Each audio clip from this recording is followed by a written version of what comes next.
Hello friends, आज मैं आपको पेशाब के रास्ते की एक बीमारी यूरेथ्रल स्ट्रक्चर के बारे में बताऊंगा। इसमें पेशाब का रास्ता अपने नॉर्मल डायमीटर से कम हो जाता है। नॉर्मल डायमीटर 6 mm 7 mm का होता है, उससे ये काफ़ी कम हो जाता है और सकरा हो जाता है। तो जिसकी वजह से रुक रुक के पेशाब आना, पेशाब में खून आना, पेशाब में बार बार इन्फेक्शन हो जाना जैसी समस्याओं से पीड़ित होना पड़ता है। तो अमूमन ये बीमारी पुरुषों में मिलती है। पुरुषों का यूरेथ्रा की लेंथ करीब 18 सेंटीमीटर होती है, तो ये छोटे भाग में भी हो सकता है और कभी कभी पूरा यूरेथ्रा भी इससे पीड़ित हो सकता है, यूरेथ्रल स्ट्रक्चर बीमारी से। आज हमारे पास एक केस है मिस्टर पवन का। इनको कई दिनों से रुक रुक के पेशाब होने की समस्या थी, तो ये हमारे पास आए तो उस समय पेशाब रुका हुआ था, पेशाब की नली गई नहीं। हमने पेट के रास्ते इनका पेशाब का रास्ता बनाया। करीब 20 दिन बाद हमने उनका ये RGO-MCU कराया। पेशाब के रास्ते का एक्सरे होता है। इसमें इनकी पेशाब की नली पूरी सिकुड़ी हुई आई। जो पेशाब के रास्ते का मुंह होता है उससे लेके और एक यूरेथ्रा का पार्ट होता है बल्बो मेम्ब्रेनस जंक्शन, वहाँ तक पूरी सिकुड़ी हुई थी। फिर इसके बाद हमने इनका ऑपरेशन किया।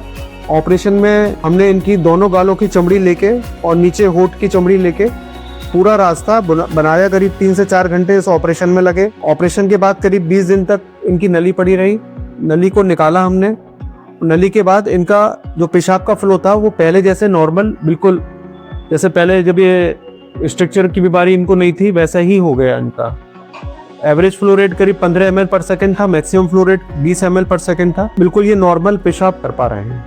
तो स्ट्रक्चर की बीमारी के लिए मैं कहना चाहूँगा, अगर आपको पेशाब रुक रुक के हो रहा है, दवाई से ठीक नहीं हो रहा है, तो तुरंत अपने यूरोलॉजिस्ट से संपर्क करें, तुरंत उसका उपचार कराएं, क्योंकि ये बीमारी लगातार बढ़ती रहती है। पहले छोटे एरिया में होती है और धीरे धीरे पूरा एरिया उससे ग्रसित हो जाता है। पवन जी, आपको पहले क्या दिक्कत रहती थी? पहले हम दिखाते थे डॉक्टर साहब को। अरे पेशाब रुक रुक के आती है, रुक रुक के आती थी। हाँ, वो सब पेशाब रुक रुक के आती थी।